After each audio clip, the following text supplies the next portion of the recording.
Selamat datang ke Dosen Kesehatan, penonton yang baik-baik. Benar itu bahwa hari ini di dunia ada pandemi kegemukan. Dan benar itu bahwa sekarang masa hidup manusia disingkatkan. Hampir dimanapun ada lebih banyak orang sakit daripada ada dulu selama seluruh sejarah manusia. Nah, tentu saja berat badan berlebihan adalah akibat kecanduan pada makanan modern dan hal makan yang terus-menerus. Banyak orang yang beralih kepada makanan alami dan hentikan semua makanan goreng serta semua karbohidrat. Dari bulan pertama bisa lihat perubahan yang bagus. Mereka makan sayuran organik, umumnya mentah, makan kacang non-GMO, makan sedikit buah. Yang tinggal di daerah pemancing, makan makanan laut, yang ada akses pada ayam, kambing, dan lembu non-pabrik, mereka makan produk hewani. Tetapi umumnya telur dan keju, bukan daging.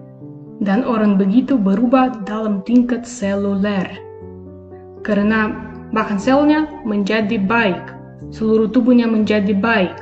Oleh karena itu, akalnya dan pikirnya menjadi jernih juga. Orang begitu dapat keseimbangan di antara dirinya dan lingkungannya.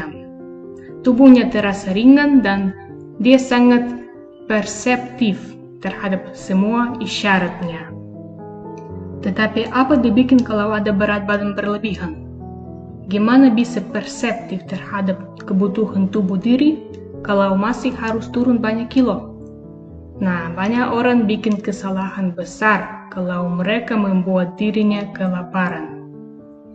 Memang dengan kelaparan orang mulai turun berat badan. Tetapi perangkapnya begitu. Isyaratnya kelaparan terkumpul dalam otak. Terkumpul sebagai tanda bahwa ada masalah, ada ancaman. Stres dan kebingungan terkumpul saja, sampai-sampai pada satu hari, stres memicu mekanisme kompensasi. Dan akibatnya orang mulai makan lebih banyak daripada dia butuh untuk menjaga berat badan. Soalnya dia kurang bisa mengontrol diri lagi saat makan. Jadi selama sebulan, lemak yang dibakar oleh kelaparan datang kembali, lulus beberapa kilo lagi. Bahkan jika sudah makan bersih dan organik. Kalau makan 2 sendok tahini, nanti lemak dibakar lebih cepat. Kalau makan sejaring tahini, lemaknya disimpan di bawah kulit kan? Singkatnya, kita tidak mau memaksa diri. Karena ini susah dan hanya akan mengecewakan kamu dalam rangka waktu panjang. Gimana kita menurunkan berat badan tanpa kelaparan?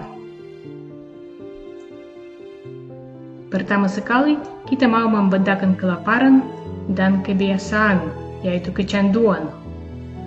Misalnya, kita makan 2 kali sehari, pagi dan sore.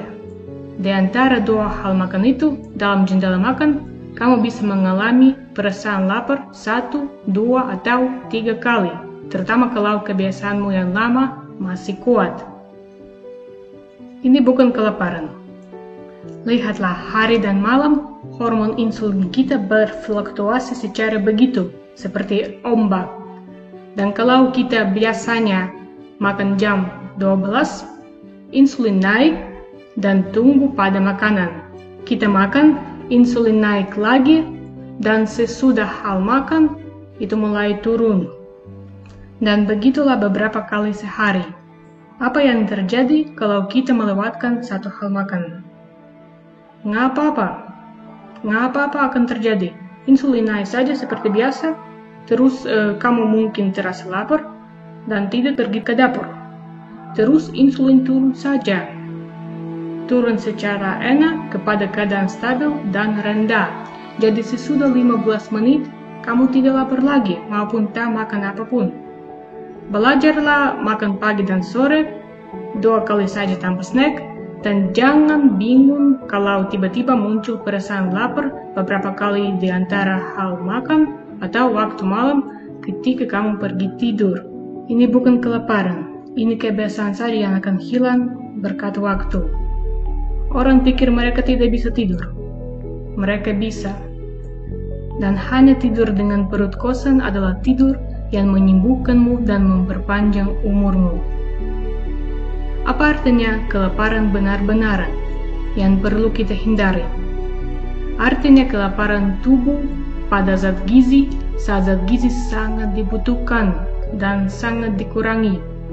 Misalnya, ketika orang berupaya untuk berpuasa sepanjang hari, sementara dia ada kerja berat atau olahraga intensif, dan ototnya butuh dibikin ulang. Contoh yang lain, dia menjadi donor darah, dan darahnya butuh dibikin ulang. Contoh lagi, dia ada banyak stres. Karena stres, banyak zat gizi dialirkan keluar dari tubuh. Jadi dia juga butuh makanan yang bergizi. Singkatnya, kelaparan benar-benaran bukan hal kalori. Kelaparan benar-benaran adalah kekurangan magnesium, kalsium, potasium, vitamin, atau zat-zat yang lain. Seandainya orang ada kekurangan zat gizi dan dia sudah berpuasa selama 20 jam lebih dan terasa lapar, letih, atau bingung, orang itu akan dapat kembali semua kilonya lemak yang dibakar karena dia terlalu paksakan diri saat kekurangan nutrisi. Terus, kurang makan juga termasuk kelaparan benar-benaran. Misalnya kamu makan 2 kali sehari, tetapi kalau kamu tidak kenyang sesudah hal makan, berarti kamu makan terlalu sedikit. Ini tidak akan berujung baik. Makan lambat laun dengan perhatian, kita memperhatikan perasaan diri. Kalau terasa kenyang dan puas, berarti sudah cukup. Namun saya tidak rekomendasi makan lebih setelah batas itu, karena kalau kita tidak ikut isyarat tubuh diri, kita tidak tahu kapan ada waktunya untuk berhenti. Jadi tidak boleh tidak kenyang sesudah hal makan, tetapi tidak usah makan lebih kalau sudah cukup kenyang dan sudah selesai hal makanmu. Kamu akan baik-baik saja sampai hal makanmu yang kedua. Yang paling bagus kalau disiapkan sesudah 6 atau 8 jam. Jendela makan 6-8 jam paling cocok untuk kebanyakan manusia. Dan untuk terasa lebih puas dan kenyang di antara hal makanmu, kita sebaiknya makan secara keto. Kalau begitu, insulinmu menjadi sangat stabil dan pasti tidak berlaku lagi secara gelombang, seperti gelombang gila. Stabil dan rendah. Hasilnya pikiran stabil dan jelas juga. Jadi, seporsi makanan keto minimum karbohidrat sampai 10-15 gram saja. Kita dapat energi dari lemak, kacang-kacangan, buah kelapa, buah alpukat, telur, ikan berlemak. Boleh pakai mentega asli, misalnya ghee. Boleh tambah beberapa sendok minyak zaitun atau kelapa extra virgin. Lemak bikin manusia sangat kenyang dan cukup lama, bahkan jika jumlahnya sedikit. Seandainya kamu makan makanan alami dan berlemak, tetapi masih merasa kurang puas, tambahlah makanan yang kaya dengan protein. Kalau kita kasih cukup protein kepada tubuh tidak pernah memberontak lagi. Ini bukan mekanisme yang pelik. Dengan 2 hal makan sehari, orang menurunkan berat badan tanpa kelaparan. Tetapi, kapan lemaknya dibakar? Tentu saja umumnya waktu malam saat tidur, karena kita tidak akan makan minimum 4 jam sebelum tidur. Makanya kita tidak mengalami kelaparan yang menjengkelkan. Saat itu, kita tidur saja. Mungkin tubuh memang lapar saat itu, tetapi otak tidak menerima isyarat yang mengkhawatirkan, karena kita ada dalam keadaan relaksasi yang lengkap karena tidur. Jadi kita tidur, tubuh waktu itu membakar lemak untuk energi, sementara kita tidak diganggu sama sekali. Ada orang yang bikin malas sebaliknya, berpuasa sepanjang hari dan makan pas sebelum tidur. Orang begitu sangat susah bikin berat badan turun. Tetapi kalau bisa, kemudian dia umumnya dapat beratnya kembali. Kenapa?